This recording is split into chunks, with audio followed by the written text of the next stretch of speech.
Está no ar pela TV Câmara Barueri o Diálogos, um espaço criado para trazer a você conversas sinceras e profundas sobre temas que estão em destaque no noticiário, em debate na sociedade e também aqui na Câmara Municipal. Para marcar a estreia do nosso programa, vamos falar sobre saúde. Para ser mais preciso, o tema da conversa de hoje é o câncer de mama.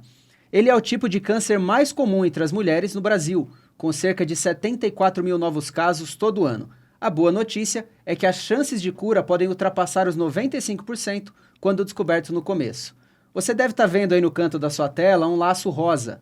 Ele sinaliza que estamos na campanha do Outubro Rosa, que lembra a importância da prevenção, do diagnóstico precoce e do cuidado com a saúde da mulher. E é nesse contexto que vamos conversar hoje. A nossa convidada é a doutora Denise Ackermann, que é médica mastologista na Rede Municipal de Saúde. Doutora, obrigado por atender o nosso convite, é um prazer ter você aqui. Obrigada a vocês pelo convite, é uma honra para mim estar aqui com vocês. Certeza que a conversa vai ser muito boa e muito informativa. E quem vai me ajudar um pouco nessa conversa, para trazer mais informações para você, é a vereadora Cris da Maternal, que representa as mulheres no plenário da Câmara, né? Na atual legislatura é a única mulher eleita aqui em Barueri. Vereadora, obrigado pela presença, por atender o nosso convite. Prazer ter você aqui também. Eu que agradeço. E sempre que eu posso, eu estou aqui para poder ajudar a todos. E para falar de saúde, que é um tema tão sensível para a nossa população, né? Principalmente. Doutora, então vamos começar falando um pouco sobre dados, né? Como eu falei na abertura do programa, são 74 mil novos casos de câncer de mama no Brasil. Primeiro, eu queria que a senhora explicasse de uma forma um pouco mais didática o que é o câncer de mama e como ele se desenvolve no corpo. Bom, o câncer de mama é o que a gente fala que é uma doença maligna da mama, né? Então, é uma lesão que vai aparecer na mama, pode ser de forma nodular ou pode ser de outras formas, como microcalcificações, por exemplo, que são células que estão se modificando, né, na glândula mamária, que podem, na verdade, elas vão evoluindo e que podem, inclusive, ir para outros lugares do nosso corpo, né, que é o que a gente chama de metástase, né, que é quando ele sai da glândula mamária e vai para outros órgãos, né, como o fígado, pulmão, ossos. Tá? E tem alguma forma de prevenção do câncer de mama? Alguma coisa que a pessoa pode fazer para evitar que ela desenvolva esse câncer na mama? Então, em relação à prevenção, se você me permite, eu queria só explicar um pouquinho o que é a prevenção. À vontade, a gente está aqui para isso. Perfeito. Então, na verdade, a gente tem 3 tipos de prevenção, tá? A gente tem a prevenção primária, a secundária e a terciária. A prevenção primária é quando a gente realmente quer evitar que uma doença apareça, né? Então, como, por exemplo, dar vacina para as pessoas, né? Já a prevenção secundária, a gente fala na redução do risco e no diagnóstico precoce, então que seria, por exemplo, a mamografia, e a prevenção terciária já seriam pessoas doentes que a gente faz reabilitação, evita complicações, tá? Acredito que a sua pergunta, né, tem a ver mais com a questão da prevenção primária, de evitar que o câncer de mama se desenvolva. Quando a gente fala em prevenção, a primeira coisa que a gente pensa é evitar que você desenvolva aquela doença. Isso. Continue. Não, imagina, com certeza. E, infelizmente, na verdade, não existe uma forma de prevenção do câncer de mama, tá? Infelizmente. O que a gente consegue fazer é reduzir o risco de desenvolver essa doença, né? Então, por exemplo, o que a gente fala mais hoje em dia, na verdade, é ter bons hábitos de saúde, né? Então, praticar atividade física, ter uma boa alimentação, diminuindo o consumo de ultraprocessados, por exemplo, evitar tabagismo, né? Evitar etilismo, bebida alcoólica, tudo isso são fatores que vão ajudar a reduzir que você possa desenvolver um câncer de mama ao longo da vida, tá? Essa me parece que é uma regra meio universal, né? Se você tiver atividade física, se alimentar bem, evitar excessos, vícios, cigarro, a sua saúde vai caminhar bem. Com a mama, parece que não é diferente, né? Sim, com certeza, né? Eu até fiz recentemente uma pós-graduação em medicina do estilo de vida, porque realmente acredito que é algo muito importante. Então, a gente, com a medicina do estilo de vida, ou seja, com bons hábitos de saúde, a gente consegue reduzir, evitar, inclusive, muitas doenças. Então, pacientes que, por exemplo, tomam remédio para pressão alta, só com um bom estilo de vida conseguem melhorar, né, a sua pressão, por exemplo, e evitar que tome medicamentos, né? E a mesma coisa acontece com o câncer de mama, né? A gente não consegue evitar, mesmo tendo bons hábitos, mas a gente consegue diminuir o risco. A gente já tem diversos estudos científicos que mostram, né, esses dados, inclusive não só para pacientes que nunca tiveram doença, mas para aquelas pacientes que já tiveram a doença, né, que já tiveram câncer de mama, praticar atividade física e ter bons hábitos é de extrema importância até para diminuir a chance de recidiva, da lesão voltar. Então vamos seguir em frente aqui na nossa pauta. Eu queria que a senhora explicasse também o que é a mastologia. Não é uma especialidade médica que a gente está acostumado a ouvir, né? Sim. Fala um pouco pra gente o que é a mastologia, o que faz uma médica mastologista. Sim, infelizmente muitas pessoas realmente não conhecem a nossa especialidade, né? Então, o mastologista é o médico que cuida da saúde das mamas, em geral. Então, a gente cuida de doenças tanto benignas, né? Que são nódulozinhos que aparecem na mama, que não são absolutamente nada ruim, que não vão causar mal para aquela paciente, cistos mamários, enfim, alterações benignas e também alterações malignas, que aí já é o câncer de mama, né? A gente é o médico que cuida da saúde das mamas em geral. Para homens e mulheres, a gente vai chegar lá também, mas tem que lembrar que homem também tem mama e também precisa cuidar delas. Com certeza, com certeza. Vou pedir então ao pessoal da nossa produção passar um vídeo rapidinho falando sobre o autoexame, que a gente sabe que é uma parte fundamental desse cuidado, né, de diagnóstico precoce. E eu acho que ele é bem explicativo e bem ilustrativo sobre o que a gente está falando. Por favor. Saúde Brasil apresenta 5 dicas para a detecção precoce do câncer de mama. O câncer de mama tem alta incidência na sociedade e não atinge só as mulheres, homens também. Vamos ver 5 dicas para identificar os sinais? Dica 1. É importante o autoconhecimento do seu corpo para perceber se há alguma alteração na mama, como a presença de nódulos. Dica 2. Verifique se existem retrações de pele e do mamilo, que deixam a mama com um aspecto conhecido como casca de laranja. Dica 3. Observe se tem alguma secreção aquosa ou com sangue saindo pelo mamilo. Dica 4. Veja se há vermelhidão da pele da mama, se você sente nódulos nas axilas ou no pescoço, se há inchaço na mama e dor local. Dica 5. Se surgir algum sinal preocupante, procure um mastologista para fazer uma avaliação. Quanto mais cedo se descobrir o câncer de mama, maior é a chance de cura. Para saber mais, acesse o site www.gov.br/saúde/Saúde Brasil.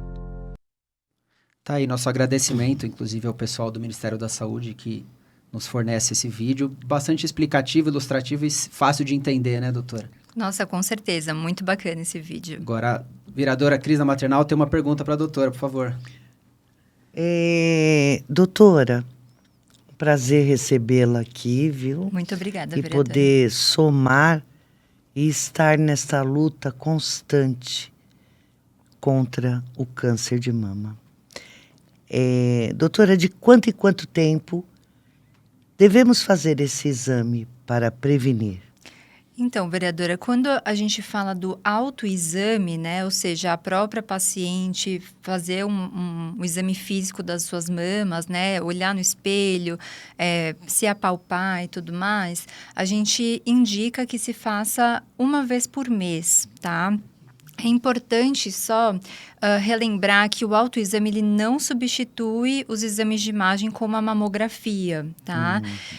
Então, assim, para as mulheres que estão na pré-menopausa, ou seja, que ainda estão menstruando, a gente indica que faça esse autoexame, então, uma vez por mês. O ideal, espera 5 dias depois da menstruação para fazer esse autoexame, tá?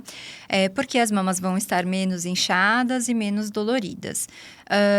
Para as pacientes que já entraram na menopausa, ou seja, que não menstruam mais, a gente recomenda que escolha um dia do mês para fazer. Então, vou fazer meu autoexame todo dia 1º, tá? É importante falar que o autoexame, a grande importância dele, na verdade, é para um autoconhecimento do seu corpo, né? Para você entender como que é o seu corpo, porque é normal que até muitas pacientes me perguntam assim, ai, doutora, eu palpei uma bolinha na minha mama, será que é alguma coisa?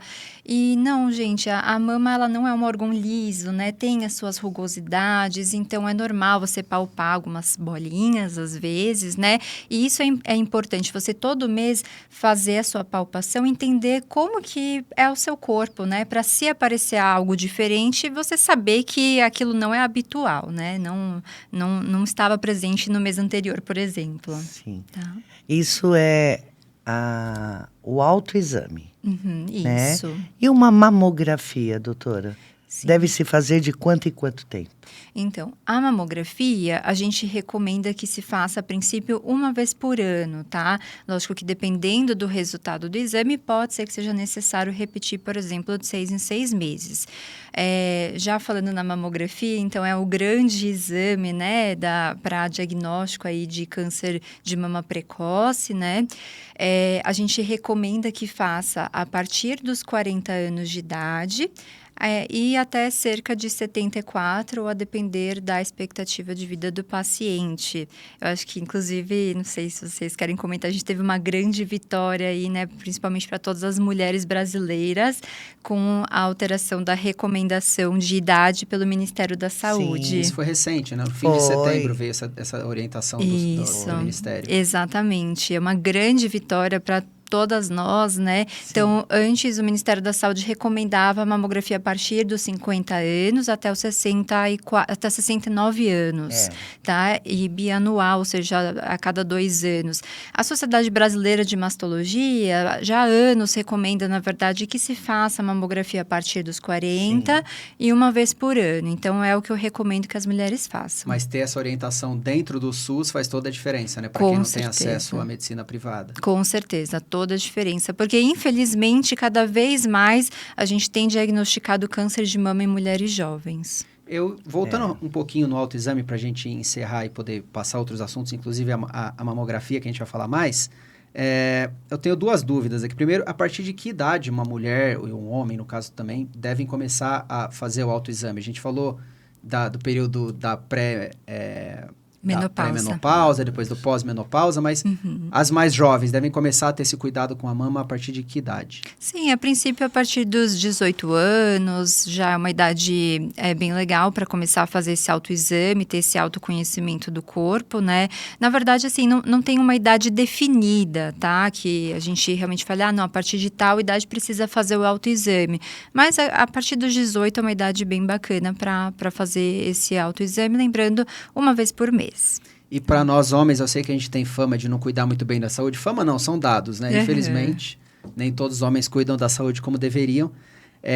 De quanto em quanto tempo a gente precisa fazer esse exame? Também é uma vez por mês ou é um período mais longo? Então, no homem, a gente já não tem uma recomendação específica, tá? Porque a incidência é menor também, o número de casos é menor, né? Exatamente. Então, o câncer de mama no homem, ele representa apenas 1% de todos os cânceres de mama, né? Então, graças a Deus, né, é muito pouco, mas ele existe, né? Então, a gente não tem que levar isso em consideração, com certeza, né? Então, a gente não tem uma recomendação de autoexame para o homem, tá? Mas é sempre importante o homem estar atento ao seu próprio corpo também, né? Identificar se aparecer alguma alteração na mama, como alguma retração, algum abaulamento, notar, principalmente o câncer de mama no homem, ele vem muito como nódulos palpáveis embaixo do mamilo, tá? É muito comum. Então, se notar qualquer alteração, procura ajuda médica o quanto antes. E homens, vamos cuidar da saúde, né? Com certeza, porque os homens, olha, eles geralmente estão em falta. Só vai ao médico quando não tem mais jeito e às vezes é até tarde demais para tratar uma doença, por exemplo, o câncer de mama, que a gente está falando tanto da importância do diagnóstico precoce, né? Exatamente. Bom, vamos fazer um intervalo então, rapidinho. A gente faz essa pausa e já a gente volta para continuar a nossa conversa com a doutora Denise Ackermann e também com a vereadora Cris da Maternal. No próximo bloco, a gente vai falar um pouco sobre os mitos que circulam pela internet e coisas que podem colocar nossa vida em risco por falta de informação ou por informação falsa. Vale a pena ficar com a gente para conferir isso também. É rapidinho. Até já.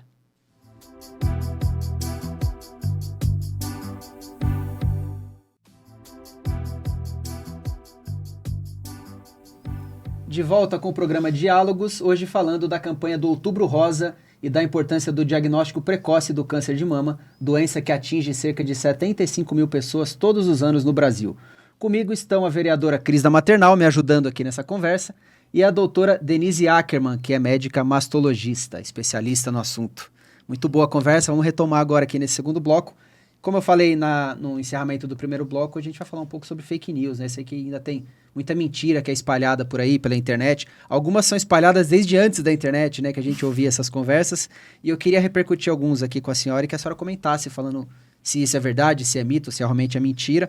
Eu separei 3 que a gente sempre ouve dizer que anticoncepcional, desodorante Rolon, aquele que tem a bolinha, né? Que você passa na axila, e implante de prótese de silicone, essas três coisas aqui que eu mencionei poderiam ser fatores que favorecessem o surgimento de câncer de mama. Tem alguma verdade nisso, doutora? Então, assim, na verdade, né, eu fico muito chateada, assim, né, a gente ainda tem que abordar, né, esses assuntos, desmentir, né, muitas mentiras que são contadas por aí, né, porque realmente é um desserviço para toda a população, né? Então, assim, nenhuma dessas 3 que você trouxe pra gente são verdades, tá? É tudo mito. Então, assim, vamos começar pelo desodorante, né? O desodorante, ele não tem absolutamente nada a ver com o desenvolvimento de câncer de mama, tá? Nem o Rolon, nem qualquer outro. Aerosol, qualquer um que a pessoa quiser usar. Exato. Qualquer um que você queira usar, pode usar tranquila. Eu falo até para as minhas pacientes, eu uso, pode ficar tranquila. Não tem risco nenhum, tá? Então, isso é totalmente mito. E tá? a sociedade agradece. Ninguém merece gente andando sem desodorante por aí. Com certeza. Com certeza. Anticoncepcional. Tá, os anticoncepcionais, assim, eles não estão ligados diretamente ao desenvolvimento de câncer de mama também, tá? O que acontece é que os anticoncepcionais são hormônios, né? E a gente sabe que todo hormônio está ligado a um pequeno, assim, deixa bem claro, pequeno aumento do risco para câncer de mama, tá? Então, assim, não é que ele vai causar, que você vai usar anticoncepcional e ele vai causar câncer de mama, não. Mas está ligado a um pequeno aumento de risco para o desenvolvimento de um câncer de mama, tá? E, assim, no momento em que você parou de usar o anticoncepcional, em pouco tempo você já zera novamente esse risco, tá? Então, não tem contraindicação para utilizar pensando nessa questão de desenvolver um câncer de mama, mas deixando bem claro que a principal contraindicação para o uso dos anticoncepcionais são aquelas pacientes que já tiveram câncer de mama ou que estão com câncer de mama fazendo tratamento. Essas pacientes realmente não podem utilizar anticoncepcional porque pode prejudicar aí ou aumentar a chance de recidiva do tumor voltar ou prejudicar o tratamento também. E Sim. isso... pois não, vereadora, por favor. Desculpa. É bom deixar bem claro, né, doutora? Porque senão, a partir de amanhã, ninguém vai tomar mais anticoncepcional e as maternais, a fila tá grande. Vereadora Cris da Maternal sabe mais do que ninguém sobre o assunto. É lógico que, se tratando de hormônio, mexe com todo o corpo, né? Com certeza. Mas eu acredito que, pela forma que colocam nos fakes, né, da vida, que é um problemão, e é como a doutora está explicando. Então, não fiquem com medo, continuem se preservando. Exato. E sempre tomar anticoncepcional com orientação do médico, né? Sim. Não tomar por conta própria, fazer o acompanhamento devido. Né? Exato, isso que eu ia falar. Sempre com orientação médica, né? A gente, hoje em dia, graças a Deus, existem diversos tipos de anticoncepcionais, né? Os anticoncepcionais têm o seu papel, não só na anticoncepção, né? Mas também em tratamento até de algumas doenças, pacientes que têm sangramentos importantes, etc, né? Então, passe com o seu ginecologista, se você tem alguma dúvida, questione, né, o seu médico, tire suas dúvidas, mas é importante dizer que esse risco de desenvolver um câncer de mama é muito baixo mesmo, sim. Eu sempre falo, se fosse algo de muito risco, a gente jamais usaria em ninguém, né? Então, claro, o risco é, de certa forma, calculado porque ele é mínimo, né? Exatamente. E o benefício que você tem tomando a medicação é muito maior do que aquele risco que é muito pequeno. Exatamente. Faltou faltou falar da prótese de silicone. Certo. Bom, a prótese de silicone, ela também é outro mito, né? Ela não está envolvida diretamente no câncer de mama, tá? O que a gente tem, alguns relatos na literatura, são de presença de linfoma anaplásico de grandes células, tá? Traduz pra gente, por favor. É um outro tipo de tumor que não é câncer de mama, tá? Certo. Ou carcinoma espinocelular, que é um outro tipo de tumor também. Tem raríssimos casos na literatura sobre isso que estão associados a próteses macrotexturizadas, tá? Hoje em dia, essas próteses nem são mais utilizadas, tá? São utilizadas principalmente ou as microtexturizadas ou as lisas, né? Mas por conta desse risco, mas é muito baixo, assim, muito baixo, tá?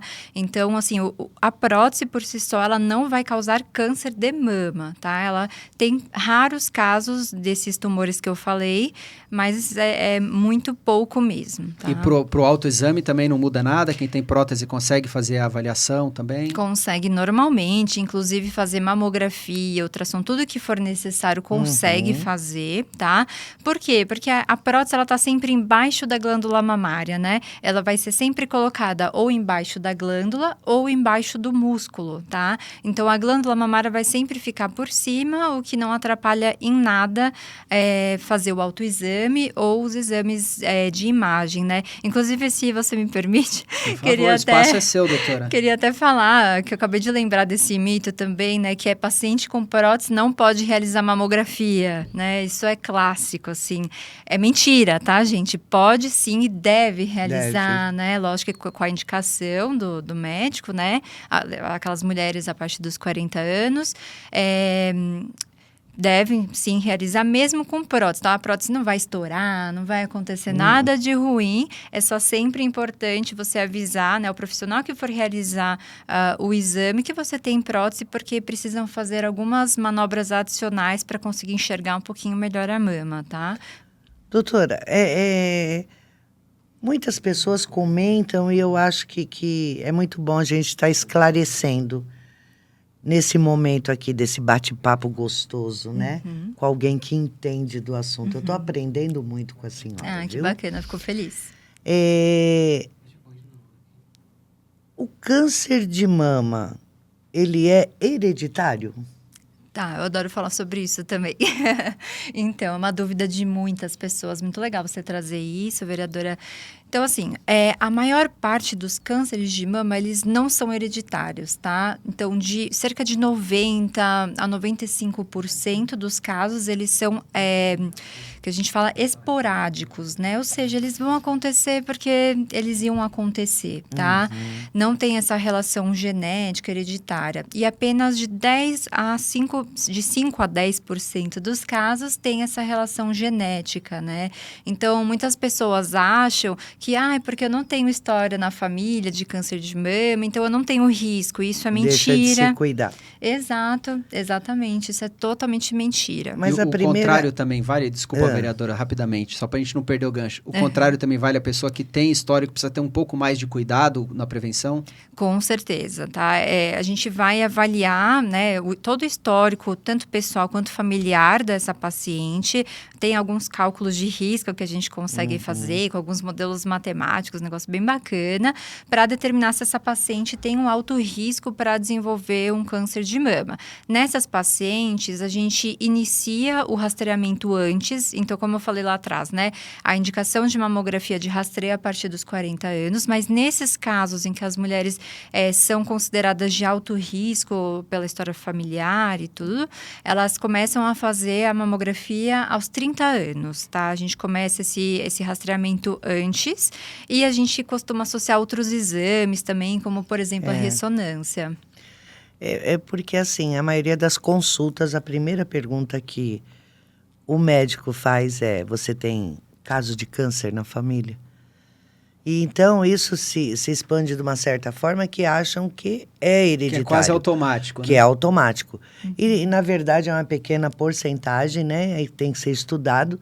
Exato. Para poder fazer sempre o exame para se prevenir, na verdade. E outra coisa também, doutora, que não sei se está aí no quadro do fake news. Estamos aqui para desmistificar todas. Eu sempre ouvi dizer que amamentar te deixaria mais distante de ter um câncer de mama. É verdade? Essa é totalmente verdade. Achamos uma que é verdade, finalmente. Sim, então assim, a gente tem alguns fatores protetores, né, para o desenvolvimento de um câncer de mama, e um deles é a amamentação, idealmente acima de 1 ano, né, amamentando. Esse é um fator protetor, mas lembrando também que não é porque a paciente amamentou, nem que seja 1, 2, 3 anos, que ela não vai ter o risco de desenvolver um câncer de mama. Não é uma vacina, né? Exato, exato. Ela ainda tem esse risco, mas é um fator protetor, ou seja, o risco vai ser diminuído.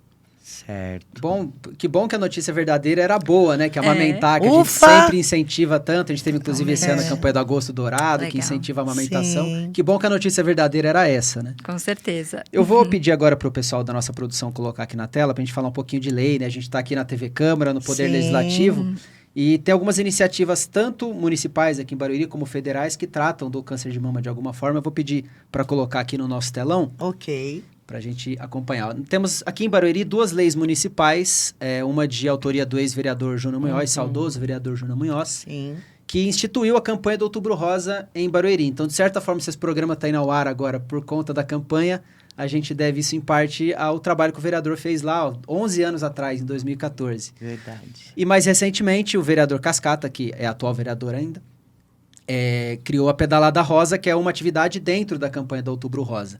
Então, a gente vê aí, né, vereadora, a senhora como representante dos parlamentares aqui no programa, que o vereador não pode estar alheio ao que está acontecendo na sociedade, ele tem que estar sempre acompanhando.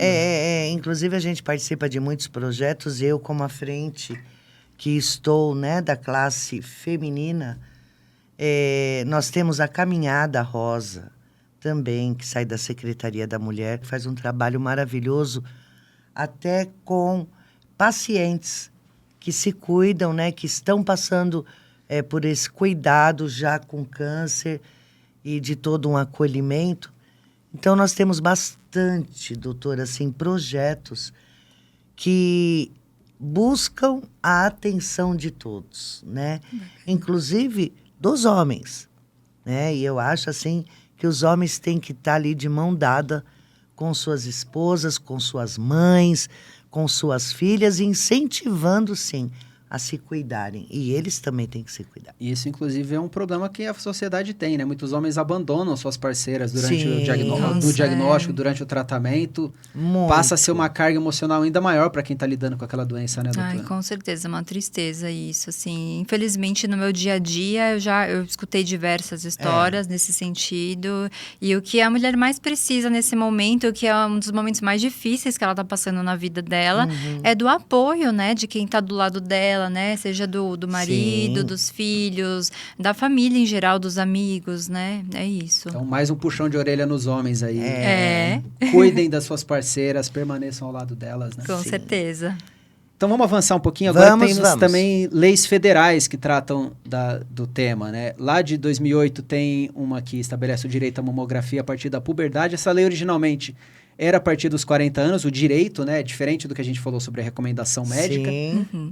E em 2018 essa lei sofreu uma alteração e passou a ser um direito da mulher a partir da puberdade, independente da idade dela. Temos também uma lei que determina o início do tratamento em até 60 dias a partir do diagnóstico.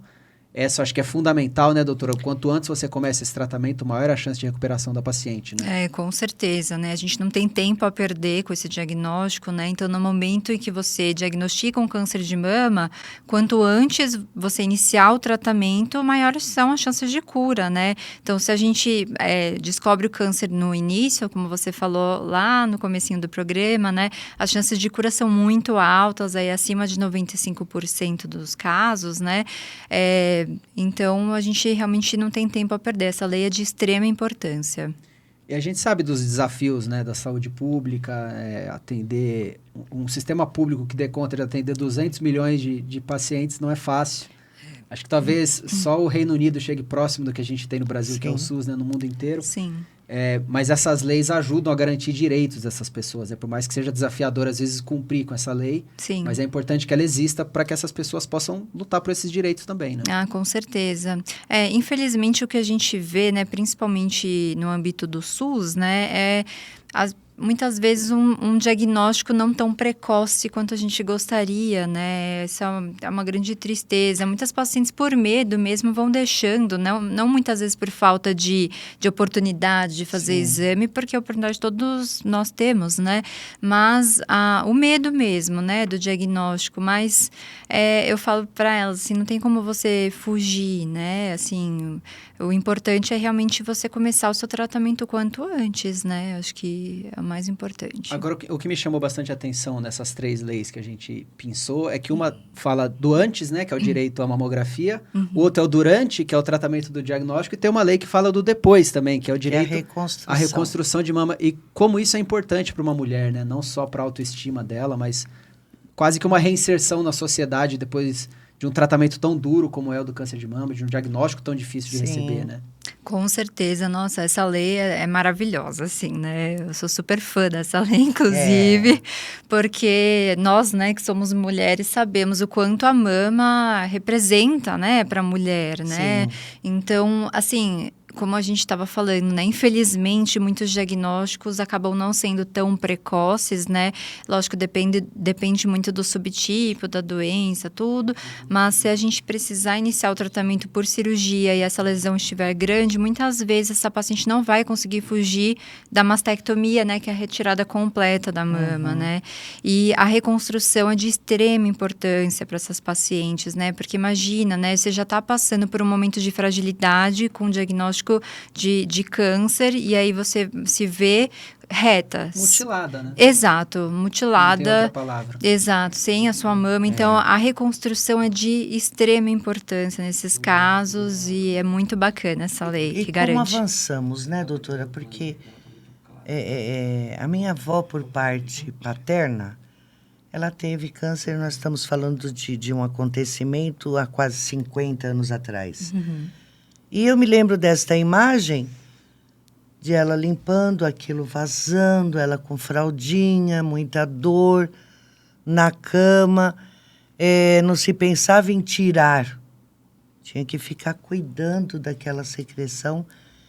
E olha como nós evoluímos, né? Olha como a medicina buscou formas de fazer com que esse paciente volte a viver. Né? Porque você tirar uma mama, você está arrancando um pedaço do seu corpo. E a reconstrução, eu sei, eu estou entrando nesta parte, doutora, porque a gente cuida de várias pessoas com câncer e a gente cuida também da família para poder cuidar desta pessoa, dessa paciente. O diagnóstico chega para a família também. Para a família. A família inteira. Mundo, né? Exatamente. Na verdade, a família inteira fica doente. Né? Exato. Então, não adianta você só cuidar daquela paciente. Você tem que cuidar de todas as pessoas que estão de volta dela, que estão ali no dia a dia dela. Que palavra, como eu vou acolher, qual é o colo que ela precisa. Eu ajudo muito uma ONG. Eu nem sei, estou falando demais? Não, imagina. Posso? Muito bom ouvi-la. Eu já vou entrar nessa questão da ONG, porque estamos falando sobre isso. E a gente cuida de muitas mulheres que passaram pelo câncer de mama, algumas tiveram que tirar, e a gente faz o acolhimento.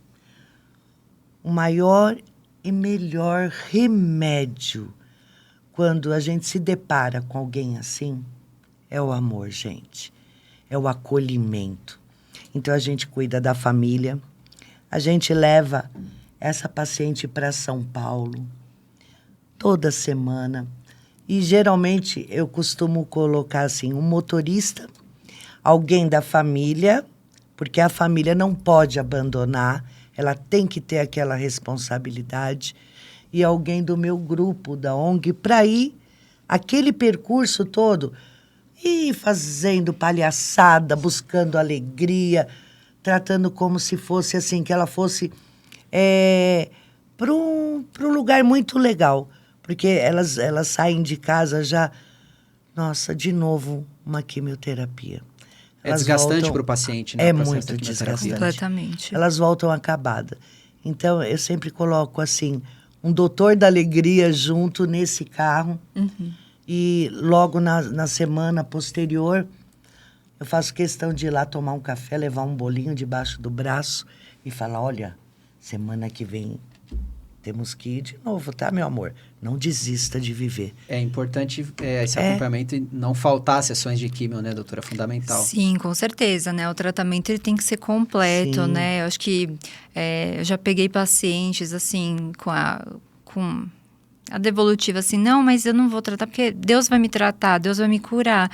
Gente, assim, eu sou uma pessoa de muita fé, assim, eu acho que Deus, com certeza, Ele tá aqui para ajudar a gente, mas você tem que se ajudar também, né? Deus está colocando pessoas, né, no seu caminho para justamente te ajudar. Então, assim, tem que fazer o tratamento direitinho, né? Se precisar de químio, faça quimioterapia, faça cirurgia. Se precisar da radioterapia, faça radioterapia. O tratamento é importante que seja completo, né? Para você ter uma chance de cura, né, cada vez maior. Sim. E diminuir as chances dessa lesão voltar novamente, né? Então, é muito importante, né? Como você falou, não faltar aí as sessões de químio e... Muito bacana, vereadora, essa sua ONG, assim, muito legal mesmo, parabéns. Obrigada. Porque isso é importantíssimo, né? Essas pacientes terem o apoio, né, que você dá para elas. E eu vou convidá-la para conhecer as minhas meninas, fazer um chá bem gostoso pra gente. Ai, que delícia! Com certeza estarei lá, é só me chamar. Nesse nosso momento que a gente tem na ONG, uma coisa que eu descobri, e graças ao toque, ao autoexame, uma adolescente descobriu um câncer com 23 anos. Olha aí, a gente falou de quando que você tem que começar a fazer autoexame, né? Tinha 23 anos. 23 anos e graças a Deus deu tudo certo. Ai, que bom, que bom. Vamos avançar um pouquinho e falar mais de mamografia, que a gente falou superficialmente ainda? Doutora, eu li uma frase enquanto eu fazia pesquisa aqui para esse programa que me marcou bastante, eu até anotei para a gente repercutir aqui.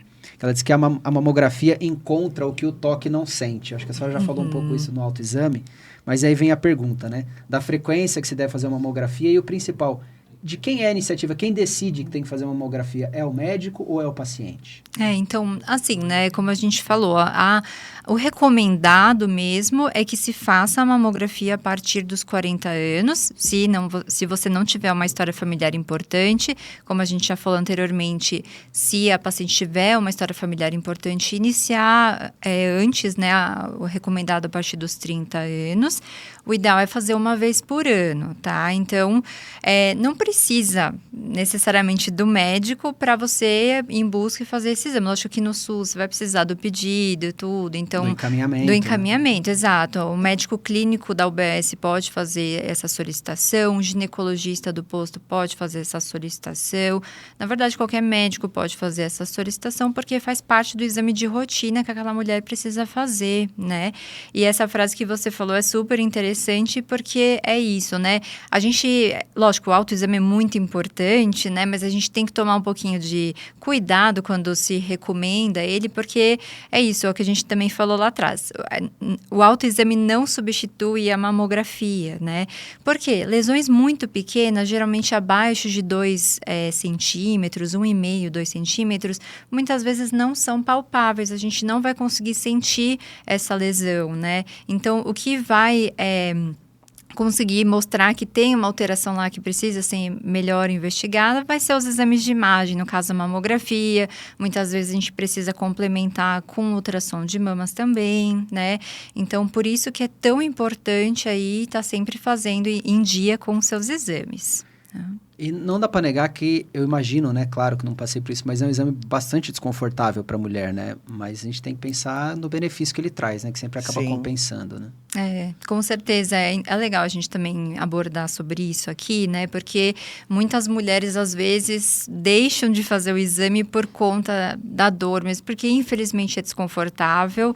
Parece assim, quando a gente fala, parece até às vezes um pouco obsoleto o exame, mas gente, não é, tá? As imagens chocam. Eu nunca passei por isso, obviamente, mas as imagens sempre me assustam. É ruinzinho sim, viu? Mas tem que fazer, né, doutora? Mas tem que fazer. Com certeza. Lógico que existem algumas orientações que a gente pode dar a essa paciente para diminuir um pouquinho o desconforto dela no exame, né? Então, se for possível, né, a gente tentar fazer essa mamografia cerca de 5 dias depois da menstruação. É sempre interessante, porque a mama vai estar menos dolorida nessa fase, né? Às vezes dá para tomar um analgésico umas 2 horas antes do exame também, uma dipirona, paracetamol, vai dar uma ajudada também. Isso é importante. Isso é bem legal, é pouco falado, mas é interessante. Tomar um analgésico antes de fazer o exame ajuda. Pode ajudar. Umas 2 horas antes pode ajudar. Lógico que a ideia é sempre ter a recomendação do seu médico sobre isso, né? Se tratando de medicamento, mas sim, pode ajudar com certeza, tá? Mas é isso, assim, existem alterações, não só nódulos, né, como microcalcificações, que são pontinhos branquinhos muito pequenininhos, que são apenas vistos na mamografia, né? O ultrassom não vê essa alteração. Era a minha próxima pergunta, onde entra o ultrassom pronto. nessa história? Eu ia falar a mesma coisa, doutora, Ele é depois, ele é antes? Substitua. O ultrassom é antes, é depois? Quando que ele é necessário? Fala um pouco pra gente isso que a vereadora falou agora, né? Isso é uma pergunta também recorrente do consultório. Doutora, mas não tem nenhum exame que substitua, a mamografia é tão ruim, é tão dolorido de fazer, não posso só fazer ultrassom? Gente, infelizmente não, assim, não sou eu falando, né? São os estudos, tudo, né? Então, assim, como eu estava dizendo, né? Existem alterações, principalmente, por exemplo, as microcalcificações, outra alteração que a gente chama de assimetria focal, que é uma manchinha que pode aparecer no exame da mamografia, que só vai aparecer na mamografia, tá? Não vai aparecer no ultrassom, nem na ressonância, tá? A ressonância é um exame raro que a gente pede em casos muito selecionados, né? Tem que ser bem indicado, né? Qualquer paciente que vai fazer a ressonância, mas nem a ressonância muitas vezes mostra essas alterações. Por isso, a grande importância da mamografia. E aonde entra o ultrassom, né? O ultrassom é um exame complementar, tá? Então, às vezes as pacientes vêm em consulta e elas trazem os exames e falam, doutora, a mamografia viu uma alteração, mas o ultrassom veio normal. Será que o ultrassom está errado? Não, gente, não está errado, né? É o que eu sempre falo, são exames diferentes, né? Então, a gente não vai esperar encontrar a mesma alteração em exames diferentes. Se a gente fosse esperar encontrar a mesma alteração em ambos os exames, não teria por que fazer a mamografia com um exame tão chato e dolorido, né? Mas de tanta importância que a gente vem falando aqui no programa. Por isso, é um exame complementar, né? Então, o seu médico que vai fazer a solicitação, tá?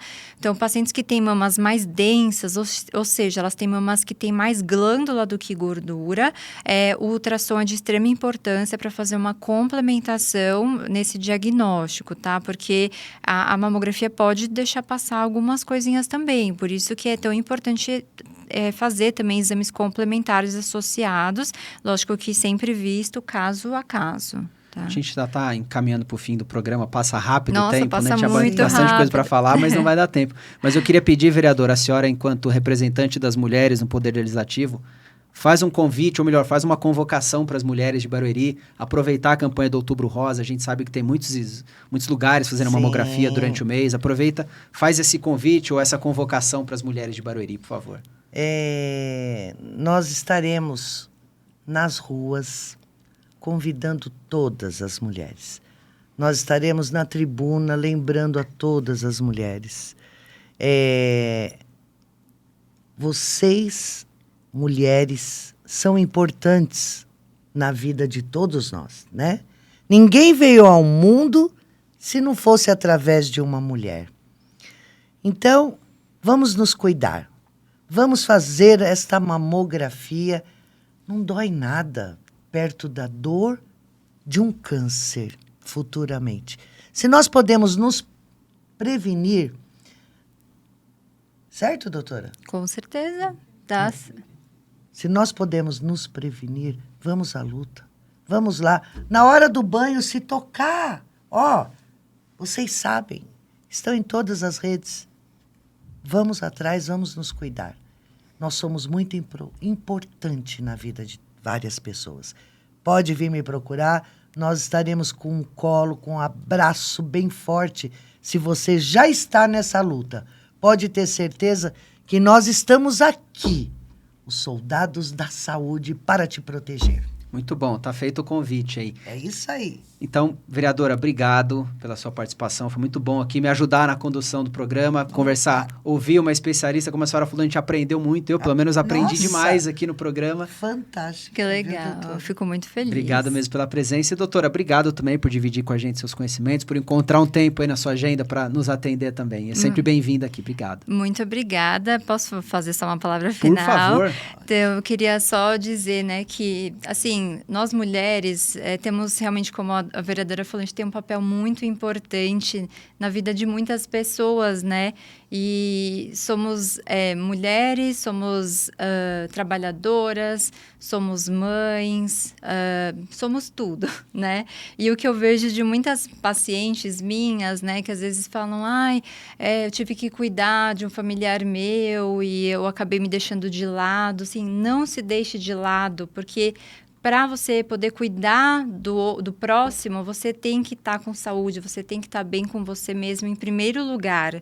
Então, não se deixe para depois, se priorize, faça os seus exames. O diagnóstico precoce, ele salva vidas, tá? E então, é essa mensagem que eu queria passar para todas vocês que estão assistindo a gente. Perfeito. Então, a gente chega ao fim desse nosso programa de estreia do Diálogos. Eu agradeço mais uma vez a doutora Denise Ackermann pela presença, a vereadora Cris da Maternal por dividir essa conversa com a gente. E meu muito obrigado também a você que nos acompanhou nessa jornada de conhecimento. Espero que você tenha gostado tanto quanto eu do programa. Esse é apenas o primeiro de muitos encontros que nós teremos aqui. O Diálogos vai estar sempre aqui, trazendo especialistas e personalidades para debater temas que fazem parte do nosso dia a dia. Te espero no próximo programa. Até lá!